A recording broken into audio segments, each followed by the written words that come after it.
You're listening to JTE Movie Thinks. Is that the title? Is that correct grammar? All right, we'll go with it. It's a show about movies and thinking. And now, here's your host, every man's hero, JTE.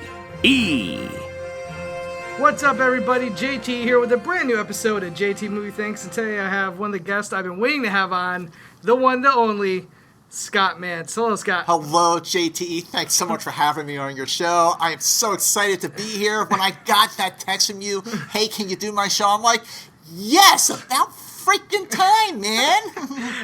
My energy levels, I feel like, have to be at another level to interview you. This is good, though, because I can feel the energy. Yeah. I can feel it. Okay, good. And the great thing is we're in your Access Hollywood studios here.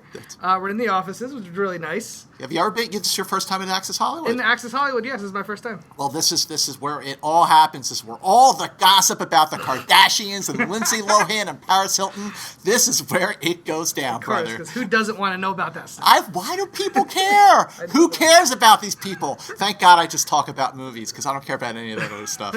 Well, let's talk about movies. So on this show, JT Movie Thinks, it's unlike most shows where they pick like the newest movie that's in theaters right now.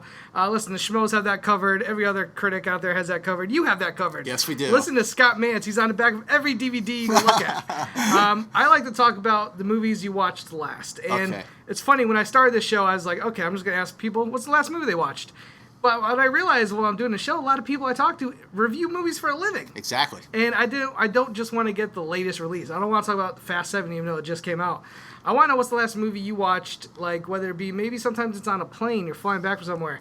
Maybe you're on a long bus ride and you have an iPad and you're throwing up Netflix. Or maybe you're just home relaxing and you see a classic that's on your shelf that you haven't watched in a while. Yep. Like Alicia Malone watches classics all the time. She mentioned Affair to Remember. Oh, there you go. Show. That's a classic. Yeah, that's definitely a classic. So I want to know, what's the last time you watched a movie that wasn't part of Access Hollywood sending you to see a screening, not part of your show profiles where you just have to watch almost every movie. Yeah, we really do. Every guy. And you just did Russell Crowe. Russell Crowe, That's a great selection right there. That's a great selection, but I'm not going to talk about any of those films movies. because I just talked about it with Alicia Malone. Yeah, of course, on profiles. Now, what is the last movie you sat down and just said, you know what? I feel like watching this because I just love movies and I enjoy this movie. Or maybe was it something you haven't seen yet? Was it something that you said, hey, you know what? Everyone's talking about this. Let me check it out. Well, this is a movie that I saw a lot of times. Okay. I'm going to tell you the number, and it's going to flip you out, and it is a true number. But yeah. I was inspired to rewatch this movie because of something that happened, and this event, this thing that happened, made me see the movie in a completely different way. It hit me on an emotional level that it did not hit me with since I first saw the film. Are you ready, JT? I'm ready. Hit me. On June 4th, 1982. Can you guess what movie I'm going to talk about right you and now? these dates. June 4th, 1982. Oh, God. Okay. We were just talking about a star from this film right before we went to roll live. William Shatner, Star Trek II, The Wrath of Khan. Oh, and I know why you watched this movie. Tell me why I watched this movie. With the tragic passing of Mr. Leonard Nimoy. This is going to be a really fun conversation. Yes, it is. Because the Star Trek movies and me don't have the most storied history. I have never seen any of the William Shatner Star Trek movies. What? I've never seen... Well, you will now. I guess I will now. You will now. Let's talk about this a little bit. I grew up, a lot of the people in the Schmoes universe love Star Wars. Yes, they do. I love Star Wars also. I'm not as big of a head geek as, say... Christian, Mark Ellis, Ken. I was much more in, while I love fantasy films, especially, I love space good sci-fi. Yep. I love Aliens. I love Blade Runner. Blade Runner's my favorite, yep. I know you love Blade Runner. But, I told this to Ellis. I grew up with Harrison Ford being Indiana Jones. Right, not Han Solo. Yeah, he was Han Solo second to me. Interesting, okay. And while I really like those movies, I love Star Wars, I just can never really geek out about it. And I felt like growing up, it was kind of the cool thing to like Star Wars and not like Star Trek. Is this a different... I don't know if that was the case when you grew up, but when I grew up, it was like... I almost... It had this geek nostalgia, tag on it. Well, it definitely did. Mm-hmm. So... First of all, I want to say that of all the schmoes who are representing Star Wars, I take pride Yeah. It fuels me. It steeps me in my convictions to be the resident Trekker. Okay. I love them both. I really do. I love Star Wars. Yeah. I mean, who doesn't love Star Wars? Those first 3 movies, of course, I'm talking about episodes 4, 5, and 6, basically did define a big part of my childhood because I was 8 years old when I saw Star Wars. Okay. 11 when I saw Empire. Empire is still one of my favorite movies of all time. Yeah. Not just a great Star Wars movie, but a great movie, Great period. movie, yep. But you know what, JTE? As much as I love Star Wars, and I really do, I do love Star Trek more because it wasn't in a galaxy far, far away. It wasn't a fantasy like Yeah. Star Wars is. It was science fiction. It was more grounded in familiar events and familiar people and familiar things. I mean, the USS Enterprise was a real aircraft carrier. Captain Kirk, Commander Spock, they have bulkheads. It takes place in our future. Yeah. And, you know, when I was growing up, when I discovered Star Trek when I was a kid, when I was like 5 or 6, I loved the characters. I mean, Captain Kirk was a great role model. He was a great hero of mine. When I grew up, I wanted to be Captain Kirk. And guess what? Really? I still want to be Captain Still want to Kirk. be Captain Kirk? So when the movies started to come out, or the first one did, I didn't really like Star Trek the Motion Picture a lot. I've learned to appreciate it over the years. But it was really Star Trek II, The Wrath of Khan, where I went, okay, now we're talking. That's kind of the empire of the Star Trek movies. Bingo. And let me, hearing a lot of people that talk about the Star Trek movies, they always tell me, I've had friends tell me skip the first one. Yeah. Because they're like, it's kind of just plain. And they're like, but the ones after that is really when it kind of picks up, especially with Wrath of Wrath of Khan. Well, the first movie, the problem with the first movie was instead of it being an action adventure film like Star Wars, it was more cerebral, like 2001: A Space Odyssey. Really? The first Star Trek is like that? The first Star Trek, it's a cerebral Very film. interesting. And it was also a troubled production because they couldn't get the special effects right, and they almost didn't make it in time to premiere the film in Washington, D.C. It was literally Really? a wet print. So it had a lot of problems, but it made enough for the suits at Paramount to say, okay, let's try this again, but not spend as much. They brought in producer Harv Bennett, who was a television producer. He did The $6 Million Man, and he sort of realigned the Star Trek film series the way Gene Coon realigned the Star Trek TV series with the help of Gene Roddenberry, or from Gene Roddenberry. And what made Star Trek II such a great film was it had action. There was a lot at stake. You had the big death, spoiler alert, at the end of Spock. And when I saw this movie again on June 4th, 1982, I saw it at the 6:45 showing at the New Orleans Ford Theater in Northeast Philadelphia. Okay. And, I just loved the action. I mean, there was a level of confidence. The production was much more smooth. They had director Nicholas Meyer, who... I was just about to ask you, who was the director, and have the directors, say the first 3 or 4 films, were they all different directors, or was it... First movie was Robert Wise, Okay. who directed The Sound of Music, West Side wow, Story. really? Yeah, what is he I doing had no directing idea. a Star Trek movie? Holy crap, I never Yeah, knew so that. Nicholas Meyer, he'd done the film, maybe with Malcolm McDowell, Time After Time. Yes. Which is about the Jack Sherlock the Ripper. Holmes. Yeah, Sherlock Holmes going in search of Jack the Yeah. Ripper. Excellent film. I think that came out in 1979. So in 1982, with Wrath of Khan, he co-wrote the story, and he infused elements in that story, which is why all these years later, Wrath of Khan really holds up, because it is a Shakespearean tragedy. Shakespeare is as timeless as it comes. The movie quotes Charles Dickens. The beginning of the film, it's the best of times at the worst of times. The end of the movie, it's a far, far better resting place I go to than I have ever known. Khan, when he is dying, is quoting Herman Melville from Moby Dick. This movie, Wow. Wrath of Khan, is Moby Dick. And Khan is Captain Ahab, Okay. and the whale is Captain James T. Kirk. Oh, see, I thought you were going to say it was the reverse. No. It's the other way around. Khan is going after Kirk. Because okay. you got to know the backstory of Yeah. Wrath of Khan is that this was a sequel to one of the original series TV episodes. Well, that's a good question. Did you grow up watching the TV show? Yes, Is that I did. why you went to the movies? Yeah, absolutely it was. Okay. Now, before I even knew what Star Wars was, because this is before Star Wars premiered, Star Trek was on every single night at 7 p.m. in Philadelphia, and I watched it every single night Okay. at 7 p.m. And because there were only 79 episodes, they would start all over again, and I keep watching them. And this is back in the 70s. So here we are in 2015. I'm still watching the show. I can quote every single line of every single episode. But again, those episodes hold up because they are timeless. They were allegories for the times. One episode in particular was called Space Seed, where the Enterprise finds the USS Botany Bay in space. It was a sleeper ship that had renegades from the 20th century.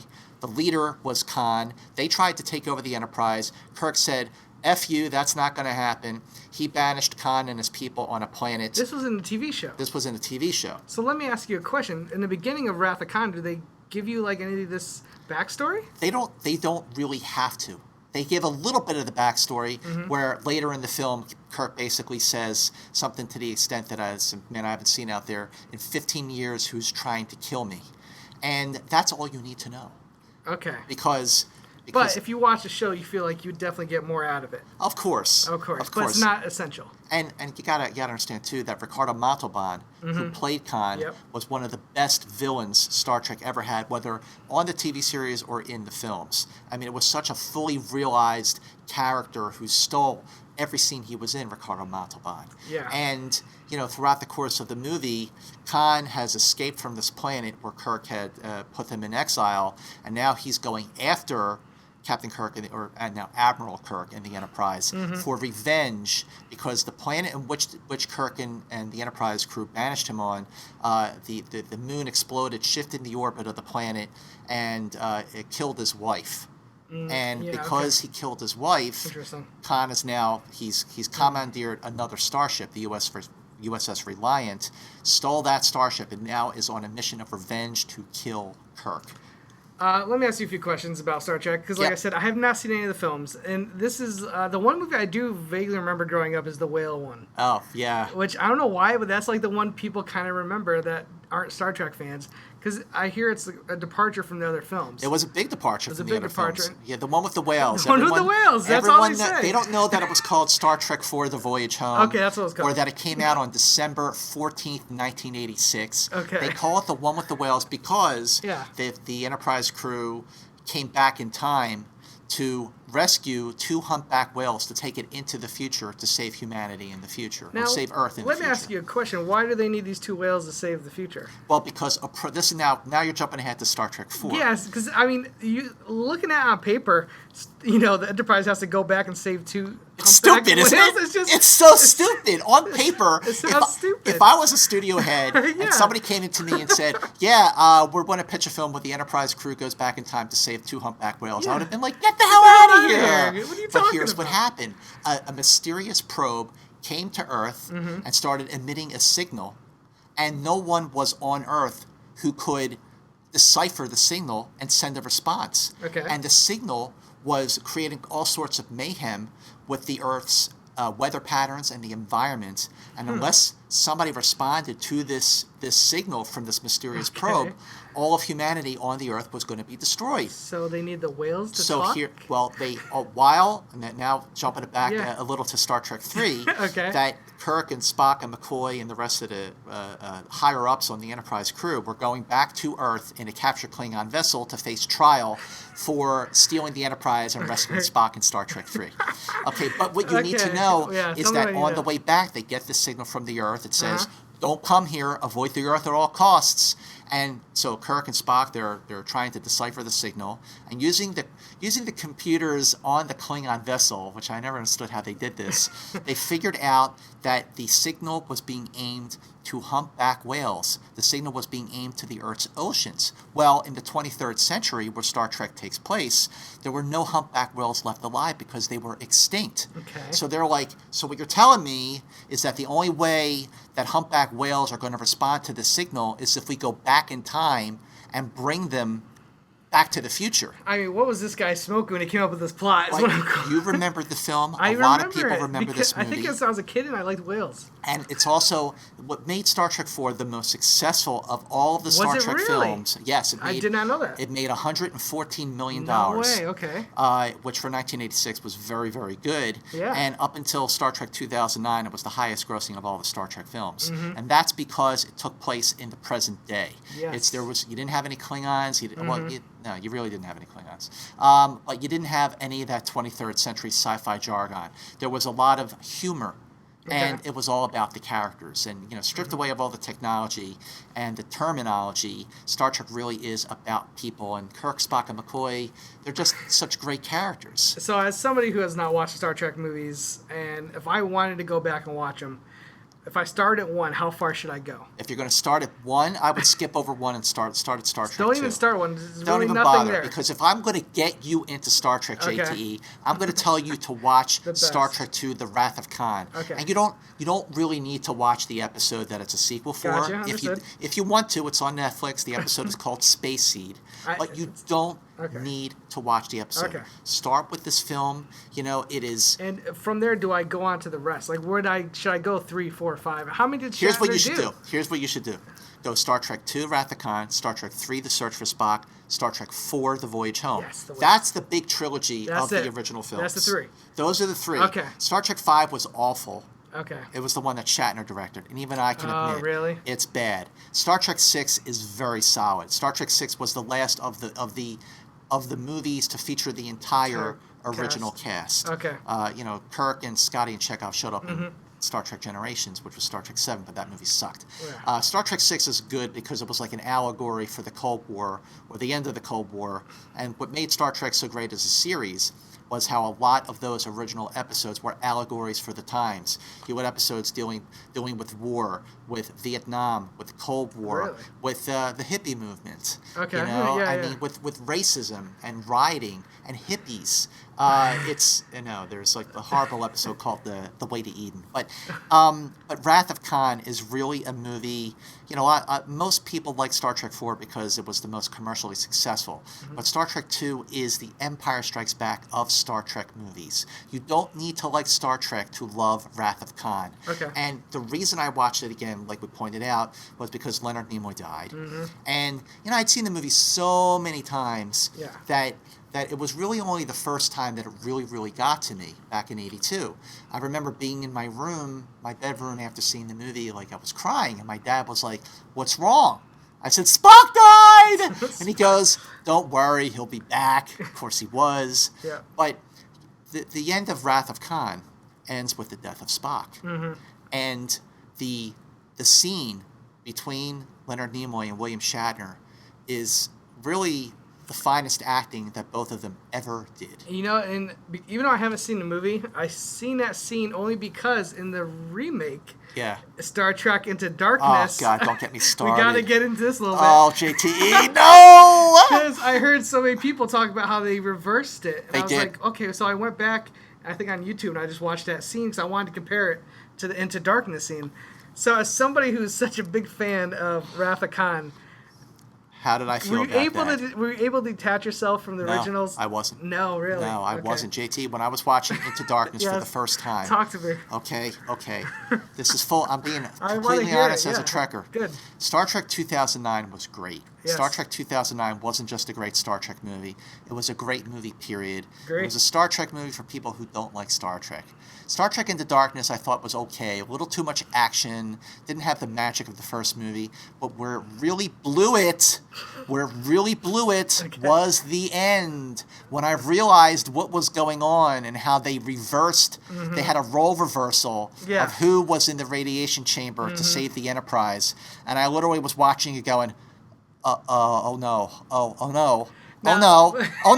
And then Kirk dies and Spock yells, Khan! God, yeah. I slumped down in my chair and I went, I cannot believe they did this. Oh my God. It just, I squirmed. It was so hard to watch. But can you understand why they would have done that? Because do you really want to try to repeat the same thing? Because it was done so well. Well, here Into Darkness went wrong. Okay, so Star Trek 2009, just for a little refresher, was a sort of a time travel story in which the universe that this new crew, it was an alternate universe. It was a reboot. The time, literally, they rebooted time. They rebooted time. How brilliant was that? You know why it was so brilliant? Yeah. Because now the filmmakers could go their own way. The sky was the limit. They didn't have to worry about any of the chronology. They didn't have to worry about any of the history of conflicting with events that were already set up, not just in the movies, but in 5 different television shows, or 6 if you include the animated series. So I thought, wow, they could really write their own ticket now. Yeah. So what do? They remake Wrath of Khan. That was like remaking The Empire Strikes Back. Yeah. Don't do it. I understand. Like, I thought it was a great thing they did, because even though they rebooted Time, you still have the same characters in this universe. Yeah. But you could use them in different ways. So because they did that, the same events of Wrath of Khan kind of happened, but in a totally different way. And it was just, honestly, JT, I was so pissed. I was so annoyed that they went there, that they didn't take advantage of a golden opportunity to come up with a completely original story, which is really what they should have done. I agree with you. I mean, I almost wish they did original story and maybe throw some Easter eggs to some of the stuff. Like, yeah, you can do that. Yeah, just throw me a couple of throw in a tribble. I'm down with that. You know what a tribble is? Yeah, those little furry things. Yeah, the little. Okay. You're ahead of the game. You know why? Because Clint Howard. Clint Howard. I remember seeing a documentary about him, and they showed him playing the little guy, and they also showed like the episode with the Furbies or whatever. Yeah, the Tribbles. Yeah, yeah. Tribbles, Clint Howard played Baylock. Okay, yeah. Yeah, this is Tranya. Hope you cherish it as much as I. But I really was so bummed that they blew an opportunity, and you know, now that they're doing the 3rd film, the 13th they've movie. Been trying to get the 3rd film off the ground. They got to get this movie. Has to be good. Here's why the next movie has to be good. Okay. Because it's coming out in 2016, which is the exact 50th anniversary of Star Trek. And Justin Lin, who just left the Fast and Furious franchise, he didn't direct 7, but he directed the last 4. He directed the last 4 of those. Yeah, he's taken over. How do you think he's gonna do? Well, based on Fast 5 alone, I'm pumped. Because the way he rebooted the Fast series to make it like Ocean's 11 on wheels, I thought was a brilliant stroke of luck. Look what that did. Fast 6 made more money than 5, and 7 made more than 6. It's like over $1 billion worldwide already. True. But what I love too is that Simon Pegg, who played Scotty in the last 2 films, is co-writing the screenplay. That's right. I'm pumped for that too. But what Star Trek needs is a Skyfall. When Skyfall came out in 2012, that movie did for James Bond. It was one of the best James Bond movies of all time. Perfect movie to celebrate the 50th anniversary of James Bond.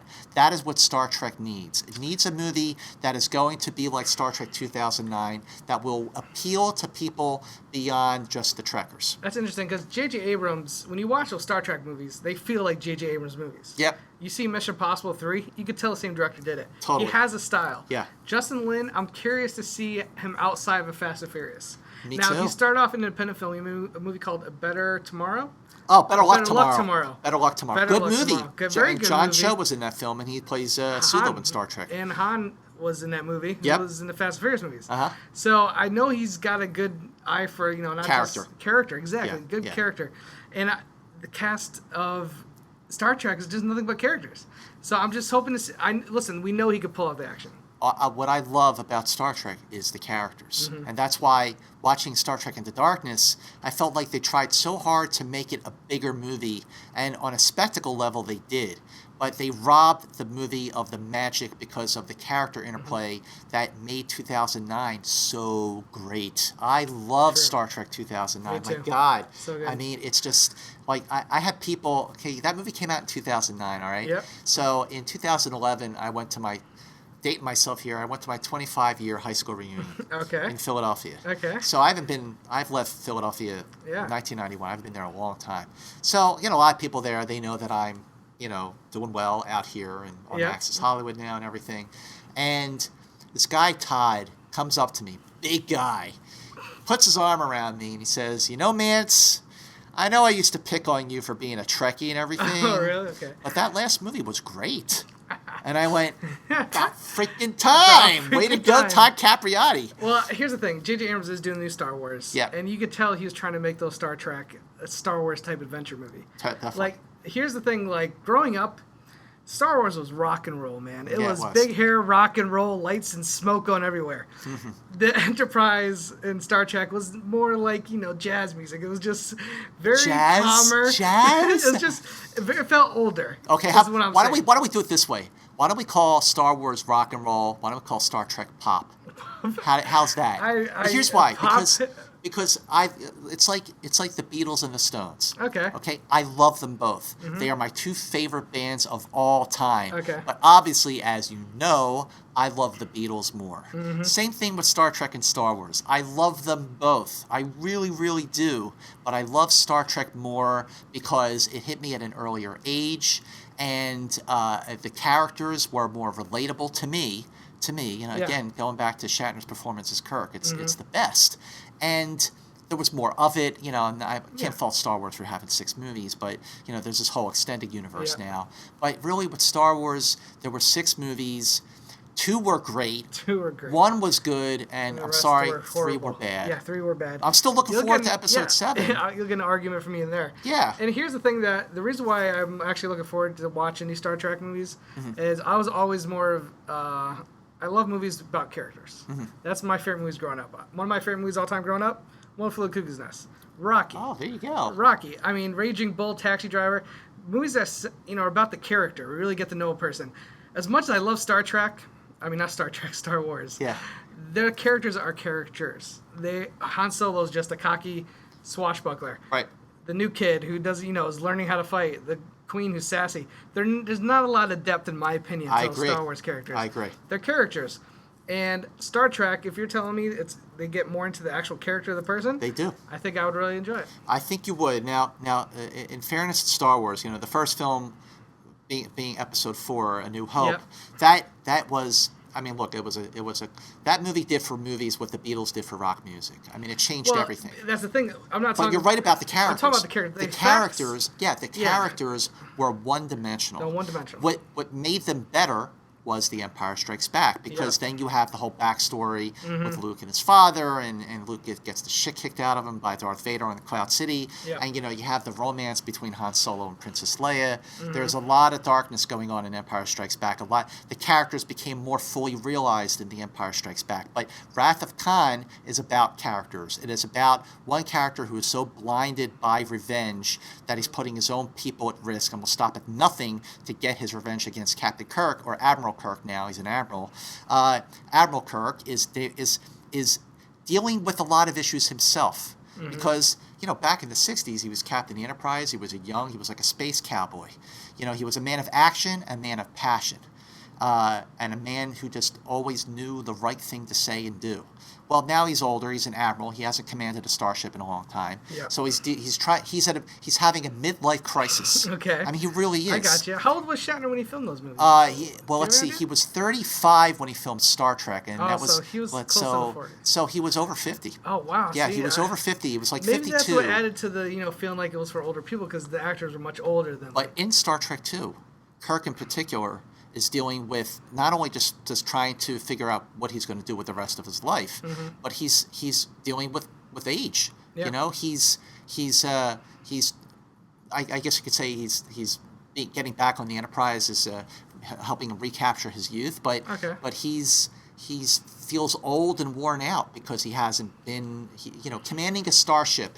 Okay, then the words of Spock in that film, he goes, "Commanding a starship is your first best destiny," and that's what happens in Wrath of Khan. He gets back on the Enterprise, and then all hell breaks loose, and it's an emotionally gripping tale about sacrifice and loss and a rebirth, and it is a beautiful film. The score by James Horner is terrific. The special effects are great. I love James Horner. The last 20 minutes of the movie, James Horner did the score for that film. I didn't know that. That's crazy. It is a great score. Wow. JTE, you have to watch Wrath of Khan. Listen, are they on Netflix?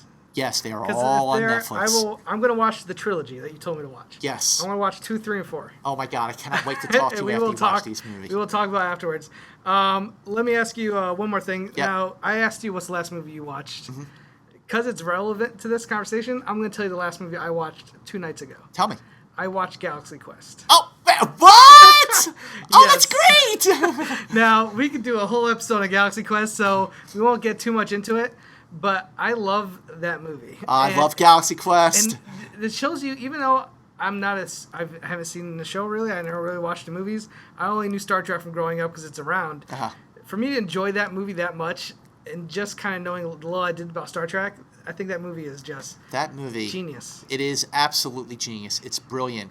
And I'll tell you, JTE, the reason I moved out here to LA in 1991 was to work for a company that ran sci-fi conventions. Oh, really? So for 9 years, I worked for this company called Creation Entertainment, and a lot of the conventions they ran were for Star Trek. So Really? when I saw Galaxy Quest in Yeah. 1999, Yeah, I that's went, right. I saw it in whoa, theaters. this movie nailed it. They nailed it. And the great thing about Galaxy Quest is that in the end, the fans saved That's the right, day. yeah. Remember Justin Long was Yep. like trying to talking them Oh, through yeah, I it? The know. fans saved the day. But Tim Allen was great as this like sort of Shatner-esque type of totally captain. Shatner, yep. Yeah, Galaxy Quest is great. And I love Sam Rockwell in that movie. Oh, as Guy. security guard? Yeah. The fact his name is Guy, because he just, on the show, he played a random guy number 3. Right, 'cause he always dies. And there's a scene where he's like, do you know what my last name is? They're like, yeah, it's, he's like, of course you don't know my last name, because I know I'm not poor enough to have one. I'm going to die out here. And then later in the end of the movie, he, like, accepts that he's going to die. That movie so almost good. qualifies as a Star Trek film in its own right because it was It's so great. So good. Oh, that's so what? So the fact that you watched Galaxy Quest on Yep. your own and that I watched Wrath of Khan just because of the Nimoy thing, that this was meant to be. We were meant I to know, have this right? conversation. I cannot wait perfect. to talk to you. Maybe we'll come back and we'll pick We'll up this just talk conversation. about conversation. Yep. All right, well, I like to end the show with a new segment called Quick Thinks. Quick Thinks. This is where I tell the fans to tweet me some of the movies they watched last, just like we've done. And let's see some of the options that come up here. This should be pretty interesting. I got quite a few. Thanks for everybody who wrote in. Wow, nice. Look at Yeah. you go. JT Movie Going Thinks here. is on its way. All right, let's see. Let's start with at Mike Joyce. Uh-huh. I'm sorry, Mike Joyce at 11th Cub fan. He's a Cubs fan. They haven't won a title in a while. Sorry, buddy. Taxi Driver. Oh, Taxi We just- Driver's great. I mentioned this earlier. Yep. Scorsese is one of the all-time great directors. Mm-hmm. I often said that I feel like sometimes the director's best movie is their first film. Mm-hmm. I still think Jaws, although Shannon's List is right up there with it, I think Jaws is still one of my favorite Spielberg films. And Taxi Driver, I love Goodfellas, but I almost would go with Taxi Driver as You my would go favorite with film of his. Taxi And Driver I over love- Goodfellas. And I love Raging Bull too. Those are his four masterpieces if you include The Departed. And Yeah. Mean Streets is also, technically that's sort of his breakthrough movie. That was his breakthrough with Harvey Keitel. Robert With De De Niro. Niro. But you felt the restrictions of the independent film in that one. Definitely. Taxi Driver was the movie where you felt like he had Taxi playground to play Driver with. is the movie where Scorsese said, "This is who I am, and this is what you're going to get." Yes, exactly. You're talking to me? Taxi Driver is a quintessential 70s New York movie. The ultimate... Loner film. I would say, I don't want to say a reluctant hero. I would just say he's an anti-hero. Anti-hero for sure. Yeah. Yes, an absolute brilliant performance from Robert De Niro. Disturbing film, a cry for help, a vigilante. That last scene when It's he's amazing, getting, yeah. "I'll kill you, I'll kill you, I'll kill you." And- The blood and And the last shot that's above, that's all one shot. Oh, where it's they great. cut the wall, they cut the ceiling out just for the shot. Now, let That's me ask you a amazing. question because we're talking about Taxi Okay. Driver. The last scene in the movie when Sybil Shepherd gets back in the cab. Yep. Okay. I now, know, but it's a weird ending, right? is that a dream? I can't tell because I De never Niro thought looks, of it as a dream. He looks exactly like he did Yeah. before any of this went down. True. No scars. He got shot. Yeah. No scars. Hair Like is fully grown back. yeah, his hair is like it was in the beginning of the Yeah. movie. It just seems, I don't want to say it's tacked on because that Mm-hmm. would do disservice to the film, but there's something about the movie, about the end of that film, that feels very surreal and eerie because it doesn't fit with the scene that preceded it.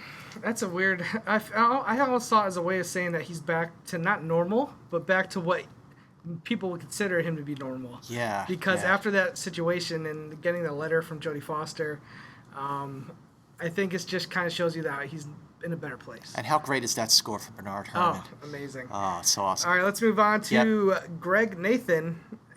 Greg Nathan. Man of Steel. Man of Steel, I'm not a curi- fan. Not a fan. Not a fan. Really? Yeah, I know that a lot of people love that film. Mm-hmm. I wished I was one of them. I prefer, honestly, Superman Returns with Brandon Routh over Man of Steel. Oh, I okay. thought that Man of Steel took itself way too seriously. Now, Christopher did. Nolan, who didn't direct the film, Zack Snyder did, he produced it. And I feel like Warner Brothers tried to do for Superman what they did with the Batman films. They tried to make it They definitely more took serious. it in a different direction, yeah. But you know what? Superman and Batman are different characters. Batman is not a superhero. I know, but here's the problem. Bryan Singer tried doing the same thing Richard Donner did. Right. It To was a too point, much. To a fault. Yeah, I agree. So I think because they saw that, and instead of just bringing it back, they just brought it the whole opposite direction. They went too far in the other direction. You think they went too far in the direction? I understand that. Batman, Bruce Wayne, he's not a superhero. He's just a sociopath with a lot of money and some cool gadgets who knows how to fight. So it made sense when Christopher Nolan took The Dark Knight and made it into, like, the godfather of comic book-based superheroes. Yeah. Well, Man of Steel, Superman, he's an alien from another planet who can fly, who has these crazy powers. Let's have some fun with it. And they didn't. They took it too seriously, and it was not a fun movie at all. And what's his name? Henry Cavill? Henry Cavill, yeah. He took it like he was so bland. So bland. Here's the thing. I felt the way you're talking right now is kind of how I felt when I left the theater. Because I wasn't ready for what they gave me. With what movie? With Man of Steel. Oh, I wasn't ready for that exact opposite of what I was expecting. Right. But give them some credit, the trailers made it look like they were giving you a much darker. So I was somewhat prepared. And I didn't love it the first time, but on repeat viewing, I feel like I respect them to the fact they just did something. I understood why they went so different. Yeah. I understand it. Right. Because of that, I think they accomplished kind of what they went to do. Whether that's what I want or not, that I'm still kind of struggling with. Yeah, I feel like, listen, I maybe I'm dating myself here, but the original Superman movie from 1978 It's by one Richard of my Donner, all-time favorites. it is still one of the best superhero movies of I totally all time. agree. It's not going to touch that movie. You know what? I pisses agree me with off? You know what pisses me off, JT? What pisses you off? When I wrote my review for Man of Steel, which was was like a 2.5 out of 5. 2.5 Schmoes out of 5 if you want to keep it in your universe. Keep it in the Schmo universe. I got a lot of flack from people who said, the original film, it was corny, it was campy. It was not campy at all. It took the material seriously.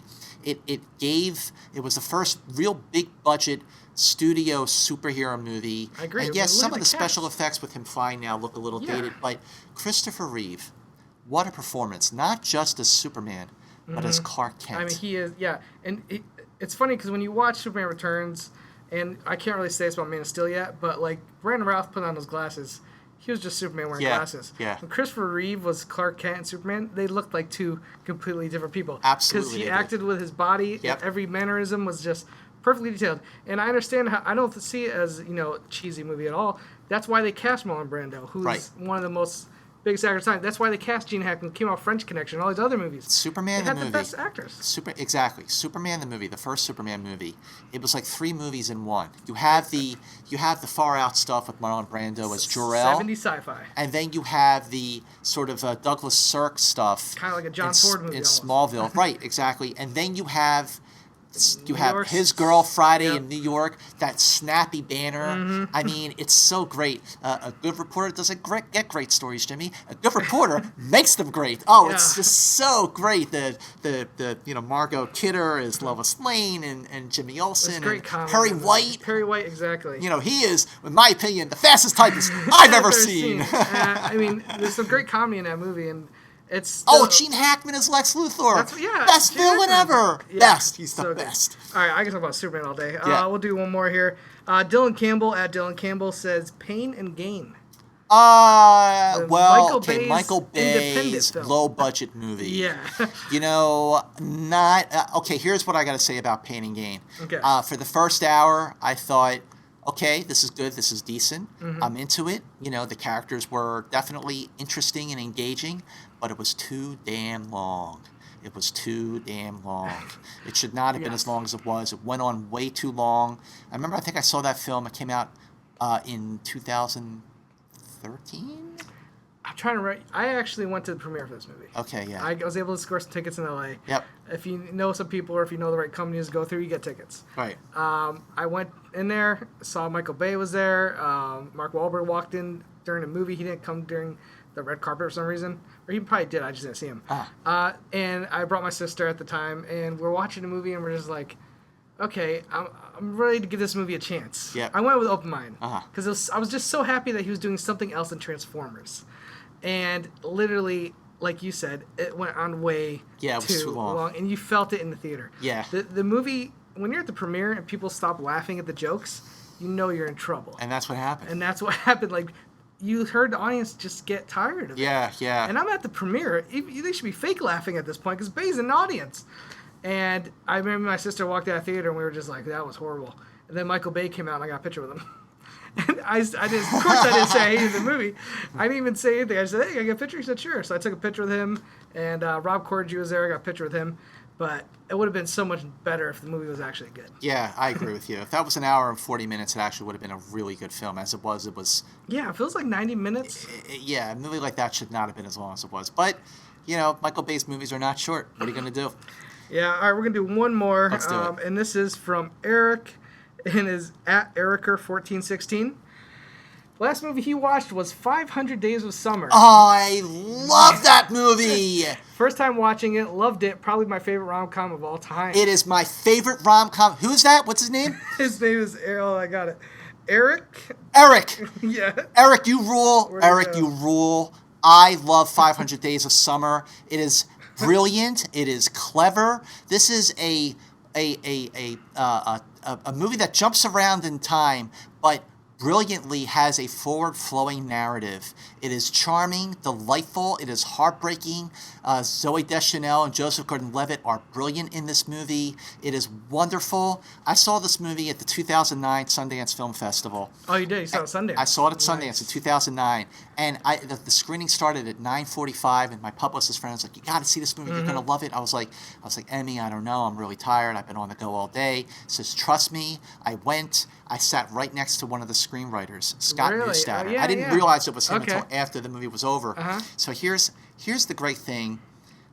What the most rewarding thing that has ever happened to me in my life as a film critic. Okay. So after the movie was over, I just said, hey, my name is Scott Mantz. I'm a film critic for Access Hollywood.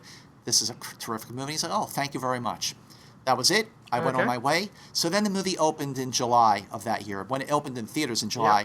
So I gave it a proper review, and I structured my review, my written review, like the film. I had 500 reasons why this is a great movie. What? And I jumped around from 1 to 50 to 100 to 75. That's awesome. And then I reviewed it on camera. So here's the payoff. About 6 months later, at the Broadcast Film Critics Choice Awards, of which I'm a voting member, I was at the after party. And Scott comes up to me with his writing partner, Mike Weber, and he says, are you Scott Mantz? And I said, yes. And I was like, oh, shit. And he says, I don't know if you remember me, I co-wrote the 500 Days of Summer with my partner here, and I met you at Sundance, and I saw what you wrote, and I saw your review on camera, and I just wanted to thank you for being such a champion of this movie. And I just went, wow, that was the best moment. I love that movie. Let me tell you who else was a champion of that movie, but a much smaller scale. Who? JTE. Yes, sir! Yes! I saw this movie when I think it was in L.A. It was only opening in New York and L.A., and I absolutely loved it. I love it. It was in my top 5, because I do a top 10 list every year. It was in my top 5. I think it was like number 3 or 4. Mine was 5. It was number 5 for me, yep. It was really high up there. I also was like, I was just got out of like a year-long relationship that ended badly. And I just... Everything that happened in that movie was like right on with my situation. So I was just more invested than I think I usually would be. Yep. But it doesn't excuse just how much fun. Oh, it's so emotional. Good. Yeah. And when he's the dance number, when he comes out of her after spending you make the my night, dreams come true. Yeah, and he's like hitting the ball, and the people start dancing with him. All right, finish this so quote. Good. Finish this quote. No. End of the film. What's your name? Autumn. Yes! All right! Yes, sir! I love that movie. Yeah, so good. You know what? And I don't mean to put on a down note. I wish Mark Webber would go back to making a movie like that. Yeah. I did not like the Amazing Spider-Man movies. But man, was I excited after seeing that movie. I hope he rebounds now that he's out of the Spider-Man universe. Yep, I agree. I was so exhilarated by that film. You mentioned you put it at 3 or 4 as your best of 2009. It was number 5 for me. Number 1 that year, 2009, was Up in the Air. And then number 2 was The Hurt Locker. Number 3 was Inglourious Bastards. Number 4 was Precious. Oh, man. Can't believe I remember that. I remember my number 1 because it's the only year I've had a tie for number 1. Which was? Up in the Air. Yep. And Inglourious Bastards. I love Up in the Air. Up in the Air is so amazing. great. But 500 Days is brilliant. Yeah, it's the total opposite in some ways. I want to say total opposite. They both deal with relationships, but at different stages in a man's life. You know what I'm saying? It's from the man's perspective. I'm so pumped that you love that movie, brother. I love that movie. Yep. All right, guys. This was a very fun episode of JT Movie Thanks. Now this is the first time I'm ever going to say this in the history of my life. I'm looking forward to watching a Star Trek movie that's not the rebooted one. I cannot wait till you watch Star Trek II: The Wrath of Khan. We're going to have an amazing conversation. Now, should I at least read the cliff notes for the first Star Trek movie? Nope. No, the first movie is a standalone story, has nothing to do. And if after seeing Star Trek II: The Wrath of Khan, if you can help me convince Alicia Malone... Has she not seen him either? If you can help me convince her to do a profiles on the Star Trek movies... then we'll be all set. We'll be all set. Has she seen any of the movies? I have no idea. Well, I know she saw the last two, but I don't know about the others. That's a good question. Yeah, has Alicia Malone ever seen a Star Trek movie? I doubt it. If you're listening to this, tweet at Alicia Malone. Yes. Have you seen the Star Trek movies? Yes, at Alicia Malone. Please do a profiles on the Star Trek movies. All right, Scott, thank you so much. This was a lot of fun. I can't wait for people to listen to this. Catch me on Twitter at Schmoes JTE. If you're listening to this on iTunes, please, if you feel like I gave you a 5-star podcast, give me a 5-star rating. And make sure you tweet me at Movie Mantz, at MANTZ. Movie Mantz, and let me know what you think. Hope I did a good job with you, brother. And don't forget to watch Profiles. It is the ultimate film geek show. I mean, some of the guests you have on there are just jaw-dropping. Crazy. One of my greatest moments in the past year, in my film geek life, was taking a phone call from Francis Ford Coppola and being able to write on my little board, Coppola on hold. And that is just, I never thought I'd even come close to that. So that was amazing. Thank you, Scott, so much. Thanks so much, for JT. coming on. All right, guys, tune in next week. We'll have another guest and another movie. Until then, keep watching those movies.